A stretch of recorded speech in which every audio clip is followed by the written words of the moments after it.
अरबी की एक पुरानी कहावत है, आदमी वक्त से डरता है और वक्त पिरामिड से डरता है। तभी तो 4,500 से ज्यादा साल गुजर गए, लेकिन गीजा का ग्रेट पिरामिड वक्त की मार झेलते हुए जैसा का तैसा खड़ा है। इतने लंबे समय में वक्त भी इसका कुछ नहीं बिगाड़ पाया। दुनिया के प्राचीन 7 अजूबों में से सिर्फ गीजा का एक महान पिरामिड ही बचा है। बाकी के 6 प्राचीन अजूबे वक्त की मार में कहां गायब हो गए पता ही नहीं चला। जब भी हमें अपनी आधुनिक टेक्नोलॉजी पर घमंड हो तो हमें वक्त में एक बार पीछे मुड़कर गीजा के इस महान पिरामिड को जरूर देखना चाहिए। क्या हमने अपनी आधुनिक टेक्नोलॉजी से ऐसा कुछ बनाया है जो बिना किसी मेंटेनेंस के गीजा के इस महान पिरामिड की तरह 4,500 सालों तक वक्त की मार झेल पाए? नमस्कार दोस्तों, मैं हूं श्याम तोमर, आपका स्वागत करता हूं इस वीडियो में। यूं तो पृथ्वी पर जगह जगह पिरामिड्स मौजूद हैं, लेकिन गीजा का ग्रेट पिरामिड रहस्यों से भरा पड़ा है। ग्रेट पिरामिड के रहस्यों ने वैज्ञानिकों को भी हैरान कर रखा है और ये प्राचीन काल के 7 अजूबों में से एक है। दरअसल इजिप्ट में गीजा के कायरो शहर के पास 3 पिरामिड्स का एक समूह है, जिनमें से एक है the great pyramid. Great pyramid इन तीनों में सबसे बड़ा और सबसे पुराना है। इसे खुफू का पिरामिड भी बोला जाता है। इन तीनों पिरामिड्स के साथ ही यहाँ पर मौजूद है ग्रेट स्फिंक्स ऑफ गीजा। ये एक मिथिकल क्रिएचर है जिसका सिर इंसान का है और धड़ शेर की तरह। ऐसा लगता है जैसे ये इन तीनों पिरामिड्स की रखवाली कर रहा हो। चलिए अब जानते हैं कि इन विशाल स्ट्रक्चर्स में वो कौन से रहस्य हैं जो वैज्ञानिकों को परेशान करते हैं। Perfect geometry and geography. इस ट्रायंगल को देखिए, ये बिल्कुल पिरामिड के आकार का ही है। इसकी एक साइड इस मिथिकल क्रिएचर यानी स्फिंक्स के सिर से गुजरती है। अगर हम ग्रेट पिरामिड के आधार की आउटलाइन बनाएं और उसको राइट साइड में खिसका के पिरामिड के आधार के एक साइड में अलाइन कर रहे हैं और इस बॉक्स से एक सीधी रेखा मिथिकल क्रिएचर तक खींचें तो वो भी इस स्फिंक्स के सिर से गुजरती है। और अगर ग्रेट पिरामिड और इसके पास मौजूद दूसरे पिरामिड के सेंटर पॉइंटों से गुजरने वाला इस तरह से एक सर्किल खींचें तो वो भी स्फिंक्स के सिर से होकर गुजरता है। क्या ये एक इत्तेफाक है या प्राचीन मिस्रवासियों ने ये जानबूझकर बनाया? ग्रेट पिरामिड को अंतरिक्ष में मौजूद नक्षत्र यानी स्टार कॉन्स्टेलेशन को ध्यान में रखते हुए बनाया गया है। अगर ग्रेट पिरामिड के चारों कोनों को देखा जाए तो ये अंतरिक्ष में मौजूद 4 नक्षत्रों को दर्शाते हैं और ये नक्षत्र हैं वृष, सिंह, वृश्चिक और कुंभ। ग्रेट पिरामिड 2 परफेक्ट एक्सिस पर बना है जो पिरामिड से इस तरह से गुजरती हैं। एक्वेरियस लियो एक्सिस पर स्फिंक्स बना है जो कि सिंह नक्षत्र की ओर है। क्या ये भी एक इत्तेफाक है? क्या आपको पता है कि अगर आप वर्ल्ड का मैप लो और उसमें पृथ्वी का सेंटर निकालो तो वो कौन सी जगह होगी? ये एक इत्तेफाक है या सोची समझी प्लानिंग, मुझे नहीं पता, लेकिन अर्थ का सेंटर वही है जहां गीजा का ग्रेट पिरामिड बना है। अब ये सोचने वाली बात है कि हमें कुछ सदी पहले ही पता चला है कि पृथ्वी गोल है। उससे पहले तो यही माना जाता था कि पृथ्वी फ्लैट है। तो आखिर आज से 4,500 साल पहले प्राचीन मिस्रवासियों को कैसे पता चला पृथ्वी के सेंटर का? क्या उनकी टेक्नोलॉजी काफी एडवांस थी या इसके पीछे किसी बाहरी सभ्यता का हाथ था? ग्रेट पिरामिड के इत्तेफाक यहीं खत्म नहीं होते। पिरामिड को इस तरह से बनाया गया है कि ये चारों दिशाओं को दर्शाता है और इसका एक सिरा नॉर्थ पोल को अलाइन करता है। हालांकि इसमें थोड़ा सा एरर है, लेकिन वो भी 4,500 सालों में पृथ्वी की टेक्टोनिक प्लेट्स की मूवमेंट की वजह से है। आखिर उनको दिशाओं की इतनी सटीक जानकारी कैसे थी? ये तो आपको पता ही होगा कि 21 जून को साल का सबसे बड़ा दिन होता है और उस दिन रात सबसे छोटी होती है। 21 जून को जब पृथ्वी का सबसे बड़ा दिन होता है, उस दिन यहाँ से सूर्य कुछ इस तरह से अस्त होता हुआ दिखता है, जैसे मानो कि सूर्य उस मिथिकल क्रिएचर के पीछे से अस्त हो रहा हो। 1989 में एक थ्योरी पब्लिश हुई थी जिसे ओराइन कोरिलेशन थ्योरी बोलते हैं। आसमान में एक ओराइन बेल्ट मौजूद है जिसमें 3 तारे हैं जिनका नाम है एलनाइटक, एलनाइलेम और माइनटेका। गीजा के ये पिरामिड्स ओराइन बेल्ट में मौजूद इन तीनों तारों से अलाइन करते हैं और ये सच में एक बहुत बड़ी मिस्ट्री है कि इन पिरामिड्स को इस तरह से क्यों बनाया गया था। क्या इसमें भी किसी दूसरी दुनिया की सभ्यता का हाथ था? प्राचीन मिस्रवासियों के एक गॉड थे ओसाइरिस। मिस्रवासियों का मानना था कि ओसाइरिस जन्म और मृत्यु के देवता थे जो कि मरने के बाद आत्मा को फिर से नया जन्म देते थे। मिस्रवासियों के अनुसार ओराइन बेल्ट में मौजूद ये तारे उनके भगवान ओसाइरिस का घर हैं। खैर जो भी हो, लेकिन ये सब इत्तेफाक तो नहीं लगते। ऐसा लगता है कि इन पिरामिड्स को एक सोची समझी योजना के अनुसार बनाया गया था, क्योंकि पूरी पृथ्वी पर जितने भी पिरामिड्स मौजूद हैं उन सबको एक ही समय काल में बनाया गया था। अब ये कैसे संभव है कि उस समय उनके पास ना तो ट्रेवलिंग के कोई साधन मौजूद थे और ना ही उनके पास ऐसी कोई टेक्नोलॉजी थी जिससे वो पृथ्वी के दूसरी साइड मौजूद सभ्यताओं से बात कर पाते? लेकिन फिर भी पृथ्वी पर जगह जगह एक ही शेप में बने पिरामिड मौजूद हैं जिनको एक ही समय काल में बनाया गया था। ऐसा लगता है कि या तो 4,500 साल पहले उनकी टेक्नोलॉजी काफी एडवांस थी या फिर उनकी किसी दूसरे ग्रह की सभ्यता ने मदद की थी। ऐसा लगता है कि इतिहासकारों से 4,500 साल पहले की कोई न कोई कड़ी तो छूट रही है जो आज कई अनसुलझे सवाल पैदा करती है, जिनकी गुत्थी सुलझाने में आज हम उलझे हुए हैं। ये तो हमने पिरामिड्स की परफेक्ट जियोमेट्री और जियोग्राफी को जाना, लेकिन पिरामिड के रहस्य यहीं खत्म नहीं होते। वैज्ञानिकों को पिरामिड्स के बारे में जो सवाल असमंजस में डालते हैं उनमें से पहला है कि आखिर पिरामिड्स को क्यों बनाया गया था। क्या ये मिस्र वासियों के राजाओं के मकबरे हैं? क्या इनमें उस समय खाने पीने के सामानों को संरक्षित किया जाता था? क्या ये उस समय के किसी साइंस एक्सपेरिमेंट का हिस्सा थे? क्या ये किसी तरह के पावर हाउस थे? ऐसे सवाल तो बहुत हैं, लेकिन सटीक जवाब कोई भी नहीं। लेकिन एक आम धारणा के अनुसार प्राचीन मिस्र में मरे हुए मनुष्यों को जलाने की प्रथा नहीं थी। वहां मृत शरीर को एक लेप चढ़ाकर मम्मी बनाकर कब्र में रखने की रिवाज थी। उस लेप की वजह से वे हजारों सालों तक सुरक्षित रह सकते थे। दरअसल प्राचीन मिस्रवासी ऐसा इसलिए करते थे क्योंकि उनका मानना था कि मरने के बाद भी इंसान का जीवन चलता रहता है। इसी वजह से उनके शवों के साथ वे लोग खाने पीने की वस्तुएं, कपड़े, गहने, बर्तन, हथियार, जानवर, वो सारी चीजें जो जीवन यापन के लिए जरूरी होती हैं, वो सब उनके साथ रखते थे। ऐसा माना जाता है कि मिस्र के पिरामिड मिस्र के प्राचीन राजाओं की कब्र हैं, जिनमें उनको मम्मी बनाकर दफनाया जाता था, और द ग्रेट पिरामिड मिस्र के राजा खुफू की कब्र है। चलिए मान लेते हैं कि मिस्र के पिरामिड वहां के प्राचीन राजाओं के मकबरे हैं, लेकिन सवाल यह है कि मिस्र में जितने भी पिरामिड हैं उनमें आज तक किसी भी पिरामिड में कोई भी मम्मी क्यों नहीं मिली? मम्मी तो छोड़ो, वहां पर आज तक कोई भी ताबूत नहीं मिला।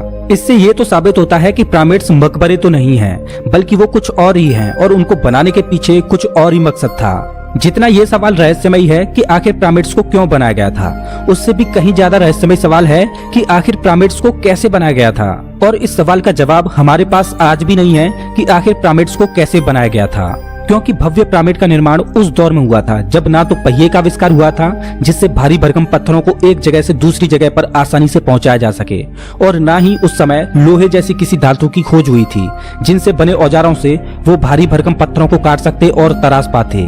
लेकिन प्राचीन मिस्रवासियों ने उस समय बिना किसी धातु के औजार के उन पत्थरों को कैसे काटा होगा, कैसे उनको तराशा होगा? उन्होंने बिना पहिए के उन पत्थरों को एक जगह से दूसरी जगह कैसे पहुंचाया होगा?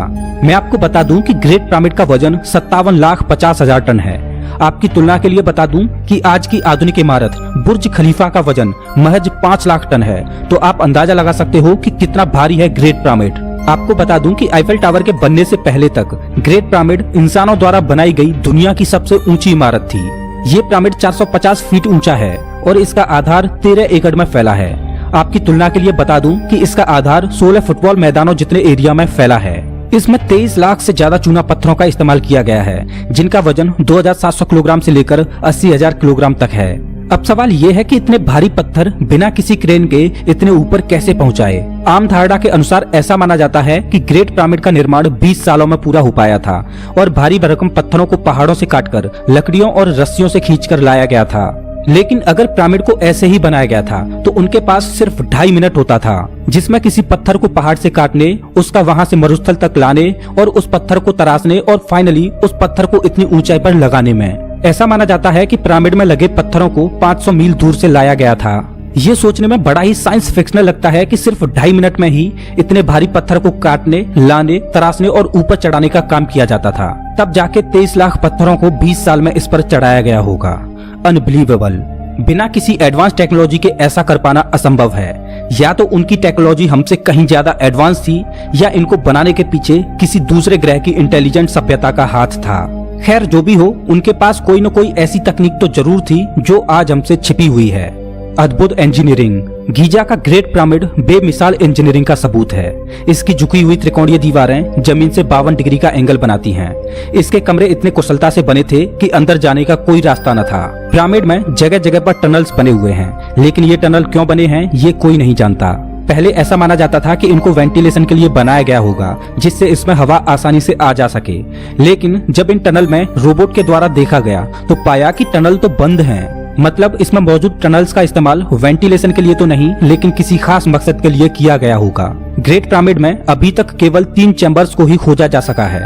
ऐसा नहीं है कि इसमें केवल 3 ही चैम्बर हैं, इसमें और भी चैम्बर्स मौजूद हैं, लेकिन हमने अभी तक इसके सिर्फ 3 ही चैम्बर्स को डिस्कवर किया है, जिसमें सबसे नीचे वाला है बेस चैम्बर, बीच वाला है क्वींस चैम्बर और सबसे ऊपर वाला है किंग्स चैम्बर। ग्रेट पिरामिड की उत्तरी और दक्षिणी दीवारों पर 2 छोटे छोटे शाफ्ट बनाए गए हैं, जिसमें दक्षिणी दीवार की शाफ्ट ओराइन बेल्ट की ओर है और उत्तरी शाफ्ट रैंडमली उत्तर दिशा के आसमान में है। 2011 में क्वींस चैम्बर में एक रिमोट कंट्रोल कैमरा को भेजा गया तो उसने देखा कि सामने रास्ता बंद है, लेकिन सामने मौजूद पत्थर में एक मेटल की इस तरह की पिन लगी हुई थी। वैज्ञानिकों को लग रहा था कि इसके पीछे एक और चैम्बर हो सकता है। जब उन्होंने उस पत्थर में एक छोटा सा होल किया जिसमें से एक छोटे रोबोट को भेजा गया तो रोबोट में लगे कैमरे ने एक फोटो खींचा जो अभी आप अपनी स्क्रीन पर देख सकते हो।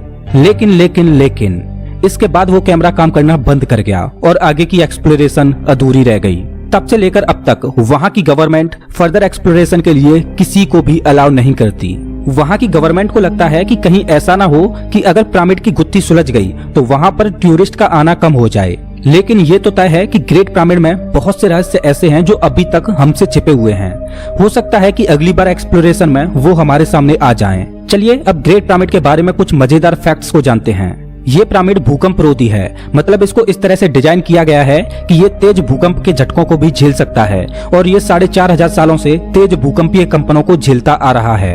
ऐसी शॉक प्रूफ टेक्नोलॉजी आज से 4500 साल पहले असंभव लगती है। सिर्फ भूकंप ही नहीं बल्कि इसके पत्थरों को इस तरह से लगाया गया है कि ये हीट एक्सपेंशन को भी झेल सकते हैं। हैरानी की बात यह है कि इसमें पत्थरों के बीच जॉइंट इस तरह से लगाए गए हैं जिनमें एक ब्लेड को भी नहीं घुसाया जा सकता। अकेला ग्रेट पिरामिड ही रहस्यमय नहीं है बल्कि उसके पास बना ये mythical creature the great sphinx भी बहुत से रहस्यों को दबाए हुए है। अगर इतिहास की कोई सबसे बड़ी मूर्ति है तो वो यही है, जो कि 73.5 मीटर लंबी है और ये 20 मीटर ऊंची है। आपको जानकर हैरानी होगी कि इसको पिरामिड की तरह अलग अलग पत्थरों से नहीं बल्कि एक ही बड़े पत्थर में से इस मूर्ति को तराशा गया है। दरअसल पिरामिड का रेगिस्तानी इलाके में होने की वजह से हजारों सालों से ये मूर्ति रेत में दफन थी। जमीन पर सिर्फ इसका ऊपरी सिरा ही दिखाई देता था। लेकिन साल 1900 में इसके आसपास से रेत को हटाया गया और इसकी पूरी शेप लोगों के सामने आई। साल 1995 में जब इस स्टैचू को रिनोवेट किया जा रहा था तब वर्कर्स ने एक्सीडेंटली इसके नीचे टनल्स को डिस्कवर किया जो कि सीधे इसके नीचे जा रहे थे। ऐसा माना जाता है कि जब इस स्टैचू को बनाया गया होगा तब ये कुछ ऐसा दिखता होगा, लेकिन हजारों सालों से आए कुछ बदलावों की वजह से ये कुछ ऐसा हो गया है। आपको जानकर हैरानी होगी कि ग्रेट पिरामिड के अंदर एक नेचुरल एसी है, मतलब इसके अंदर साल के 12 महीने 20 डिग्री सेल्सियस तापमान बना रहता है। जैसा कि हम जानते हैं कि गीजा का पिरामिड रेगिस्तानी इलाके में बना है जहां भीषण गर्मी रहती है, लेकिन फिर भी इसके अंदर का तापमान आइडियल रहता है। क्या आपको पता है कि 12वीं सदी के अंत में इजिप्ट के एक सुल्तान अल अजीज ने गीजा के पिरामिड्स को तोड़ने की कोशिश की थी। अब ये तो सुल्तान ही जाने कि वो ऐसा क्यों करना चाह रहा था, लेकिन लगातार 8 महीनों तक जिन वर्कर्स ने पिरामिड्स को तोड़ने की कोशिश की थी उन्होंने 8 महीनों में इस पिरामिड को इतनी क्षति पहुंचाई थी। वो मुश्किल से एक दिन में 1 या 2 पत्थर ही निकाल पाते थे। फाइनली 8 महीनों बाद हार मानकर अल अजीज ने अपना फैसला बदल दिया और पिरामिड को तोड़वाना बंद कर दिया। आपको बता दूं कि ये पिरामिड ग्रेट पिरामिड के पास बना छोटा वाला पिरामिड है। वैसे अच्छा हुआ कि अल अजीज ने अपना फैसला बदल दिया, नहीं तो उसका सारा जीवन निकल जाता। लेकिन फिर भी ये पिरामिड्स टूटने वाले नहीं थे। हालांकि उसकी इस कोशिश ने मेनकायर के पिरामिड पर ये बड़ा सा गड्ढा बना दिया। Power plant theory. पिरामिड्स पर दी गई एक मॉडर्न थ्योरी के अनुसार ऐसा माना जाता है कि पिरामिड का इस्तेमाल इलेक्ट्रिसिटी बनाने में किया जाता था। इस थ्योरी के अनुसार ये कोई मकबरे नहीं बल्कि बड़े बड़े पावर प्लांट थे जिनसे इलेक्ट्रिसिटी जनरेट की जाती थी और इस इलेक्ट्रिसिटी का उपयोग पूरे मिस्र में किया जाता था। इजिप्ट में एक मंदिर है जिसका नाम है डेंडेरा लाइट कॉम्प्लेक्स। ये इजिप्ट के सबसे रहस्यमय मंदिरों में से एक है। वैसे तो इस मंदिर में काफी रहस्यमय आर्ट छिपी हुई है, उन्हीं में से एक है ये आर्ट। इसे डेंडेरा लाइट बोला जाता है। ये तस्वीर देखने में आधुनिक लाइट बल्ब की तरह दिखती है। अगर ये एक लाइट बल्ब की तस्वीर है तो डेफिनेटली प्राचीन इजिप्ट में इलेक्ट्रिसिटी मौजूद थी जो कि बड़े बड़े पावर प्लांट यानी पिरामिड से आती थी। क्या पिरामिड्स का निर्माण इलेक्ट्रिसिटी को जनरेट करने के लिए किया गया था? Erich von Daniken theory. Erich von Daniken ने एक किताब लिखी थी जिसका नाम था चैरियट्स ऑफ द गॉड्स। इस किताब में एरिक वॉन डैनिकन ने एक अलग ही थ्योरी दी थी। एरिक के अनुसार पिरामिड्स का निर्माण इंसानों ने नहीं बल्कि दूसरे तारामंडल से आए परग्रही जीवों ने किया था। एलियंस ने ही अपनी एडवांस टेक्नोलॉजी के द्वारा परफेक्ट ज्योग्राफी और ज्योमेट्री को देखते हुए अपनी आधुनिक मशीनों से इन पिरामिड्स का निर्माण किया था। दरअसल इतने भारी भरकम पिरामिड्स एलियंस की वैज्ञानिक परीक्षण करने के लिए प्रयोगशालाएं थीं जिनमें वो अपने वैज्ञानिक परीक्षण करते थे। वैसे पिरामिड्स के बारे में थ्योरी तो बहुत हैं और सभी थ्योरी सुनने में बहुत मजेदार लगती हैं, लेकिन कौन सी थ्योरी सच है ये कोई नहीं जानता। कोई नहीं जानता कि पिरामिड्स को आखिर क्यों बनाया गया था। कोई नहीं जानता कि आखिर पिरामिड्स को कैसे बनाया गया था। 4500 सालों से खड़ी ये विशाल इमारत अपने अंदर कितने रहस्यों को दबाए है ये कोई नहीं जानता, लेकिन हम उम्मीद करते हैं कि भविष्य में हम इन सभी गुत्थियों को सुलझा लेंगे। दोस्तों, पिरामिड्स के बारे में आपके क्या विचार हैं प्लीज कमेंट बॉक्स में जरूर बताएं। अगर आपको ये वीडियो अच्छा लगा हो तो इसे लाइक करें और ऐसे ही मजेदार वीडियोज के लिए चैनल को सब्सक्राइब करें, साथ ही बेल आइकॉन दबाएं।